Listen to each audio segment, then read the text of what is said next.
Don't knock it over. I got a man. I got a man. Wouldn't live that down. Give me that night. No way around it.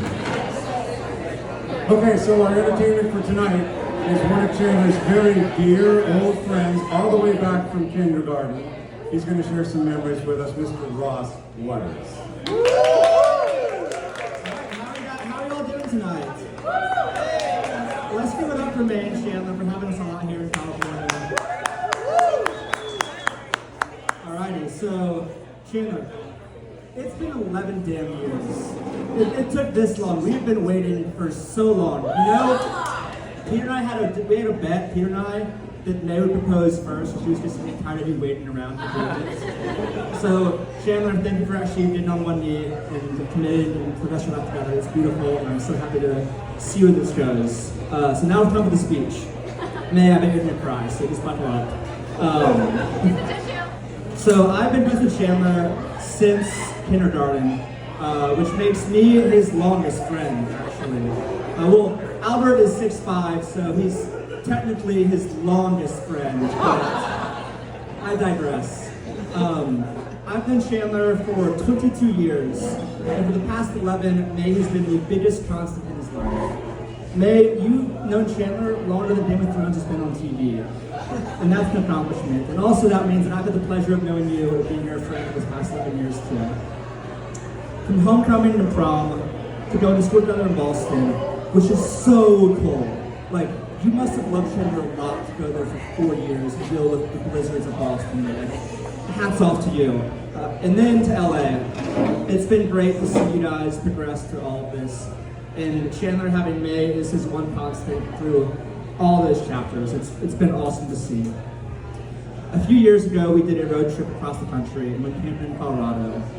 Now, most of you guys would not describe Chandler as the most serious of people here. Chandler did get serious that night. We talked about graduating and his plans for the future and what that looked like. And throughout all this conversation, the one constant was May in his life, wherever it was. You can start crying now, May. I want to see some tears before this is done. Also that night, Michael cried about how much he loves his dad. It was very wholesome. Last month we went to Vegas and for Chandler's bachelor party. And I had to see Chandler be serious for perhaps the second time in his life. And it wasn't even losing the blackjack either. And that was when he was talking about marrying May and spending the rest of his life with her. This like really soft, joyful, tender side that I really had not seen when Chandler came out as he spoke about you. And I know that he is overjoyed to start his life with you as his wife. I also learned on that trip that I love Vegas. But my wallet does not love Vegas.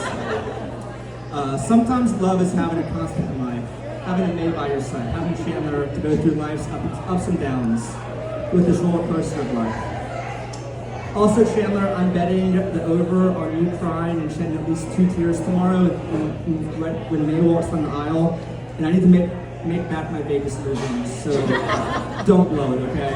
Please cry tomorrow. I have money riding on this. I think marriage is a really expensive and elaborate way to tell all your friends and family that you're just gonna keep on dating the exact same person. Except with more jewelry. Chandler and May, as far as I'm concerned, you've been living the married lifestyle since y'all moved in together in LA. One thing that has always impressed me is how well you two just simply exist together in each other's company. One time I visited, and I just watched for hours as Chandler played guitar and made me listen. This was hours and hours. And then just showed May memes between sessions. And May just sat on the couch with a little Nintendo DS, playing Animal Crossing, building this little animal kingdom. And it was really beautiful just seeing you two just exist together. Like not worrying about filling in like the gaps in conversation or having to do some grand gesture, you know. Sometimes love is just existing next to someone you love. It's no secret that May and Chandler are passionate about their creative hobbies. Both of you have found ways to turn these hobbies in the profitable endeavors with your music and your photography, and that's something I think we should all really commend. That's something really impressive, you guys. We can clap for that. Yeah. Come on, Nate, please cry, please. I bet on this too, okay? I'm already down big. I need this. May, the amazing photographer. You see what we did there? You see what we did? It's a pun because her name is May, and then you put it in a May. Okay, yeah. May, if you were to ever become famous, the filmmakers are going to have so much B-roll to choose from your early years, especially true crime. Like, it's going to be good. It's going to be really good. And then Chandler, the amazing musician. May, I think you're the only thing in this world that Chandler loves more than playing guitar. You're each other's biggest cheerleaders. And to quote the band Blink-182, always, I know, you'll be at my show, watching, waiting, commiserating, saying, okay, I won't go through all of it, you get it. Sometimes love is being at someone's show, supporting them in the things that bring them true joy. Now I remember in high school, May, the master organizer, the 30-page wedding laminated guidebook organizer that she is, organized a group date to Netherworld Haunted House. And for those of you who don't know Netherworld, it is the best high school date spot you can think of. It's this haunted house where you bring a date, and some 19-year-old dressed as a zombie pops out and scares your date, and then she jumps in your arms, and you're the knight in armor, you're the savior. And May thought, all right, let's get all the boys and their dates and girlfriends to go to Netherworld, right? Great idea, right? One problem, I have never had a girlfriend.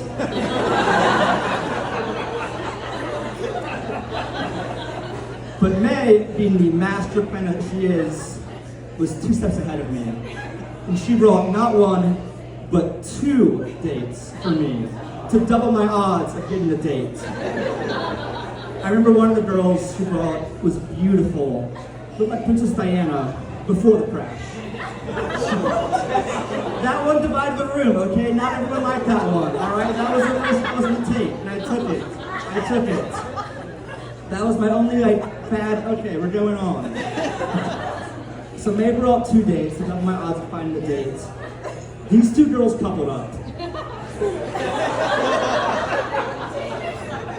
I was the 11th wheel, you guys.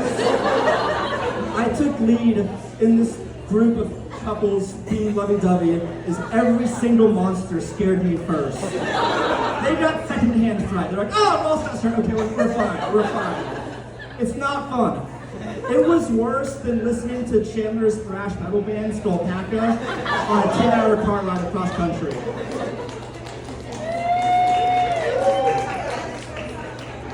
Sometimes love is having someone to hold when the haunted house gets scary. You guys, that's a metaphor for life and marriage, by the way. May, when Chandler met you, he fell for you harder than when I fell off the chairlift on Chandler and I's ski trip in 4th grade in Central Hospital. If you're fine, do not tell the lift operator, my back hurts, or it's tough to move my legs, because they will send you to the hospital immediately. May, Chandler loves you more than Grand French chocolate pie. He loves you more than sleeping until noon. He loves you more than Guitar Hero 3 on Expert. And I'm so happy to see where your marriage takes you.